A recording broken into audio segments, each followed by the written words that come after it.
Hello बच्चों, let's read this question. The question says an atom at the edge center of a unit cell makes contribution to a particular unit cell. Option A half, option B 1/4, option C 1, option D is 1/8. बच्चों इस question में हमसे पूछा गया है कि अगर हमारा कोई एटम किसी यूनिट सेल के अंदर हमारे एज सेंटर के ऊपर प्रेजेंट है, उसका हमारे पर्टिकुलर यूनिट सेल के अंदर कितना कंट्रीब्यूशन होगा। तो फर्स्ट ऑफ ऑल बात करते हैं हमारे की कंसेप्ट के बारे में। बच्चों अगर हम बात करें हमारी की कंसेप्ट के बारे में, अगर हमें कंट्रीब्यूशन को जानना है, कंट्रीब्यूशन को अगर हमें जानना है तो हमें ये देखना पड़ेगा कि हमारा जो एटम है वो कितने यूनिट सेल्स के अंदर शेयर हो रहा है।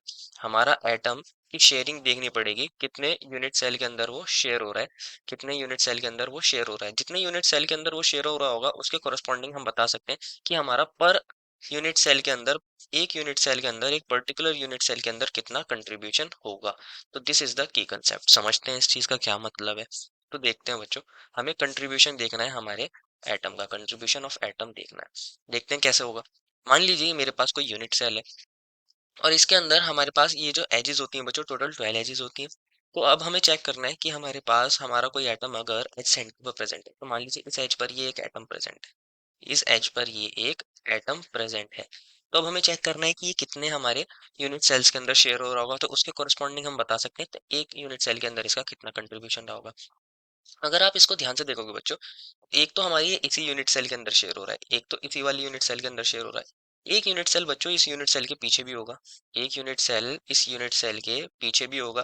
तो ये उसके अंदर भी क्या हो रहा होगा बच्चों, उसके अंदर भी ये शेयर हो रहा होगा, उसके अंदर भी ये शेयर हो रहा होगा।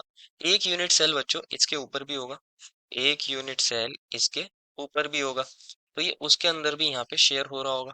समझते हैं कैसे शेयर हो रहा होगा।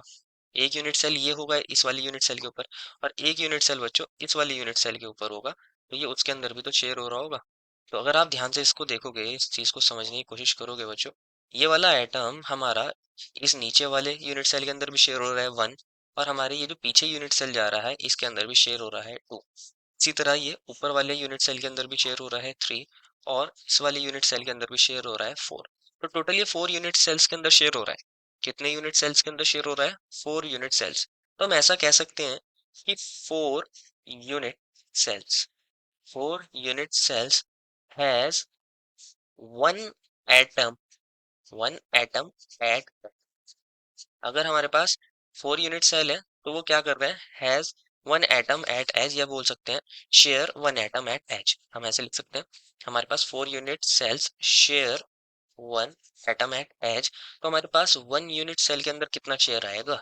1 unit cell share 1/4 atom at edge. कि हमारे पास अगर एक यूनिट सेल की बात करें तो उसके अंदर सिर्फ 1/4 एटम आएगा अगर वो एच सेंटर पे प्रेजेंट है, at edge center, at edge center. और यही हमारा क्या हो जाएगा, कंट्रीब्यूशन हो जाएगा किसी भी एटम का जो एच सेंटर पर प्रेजेंट होगा।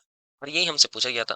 तो ना तो हमारा हाफ होगा, ना 1 होगा, ना 1/8 होगा, हमारा 1/4 होगा। देखो final answer is option number B. I hope you understood it well and best of luck.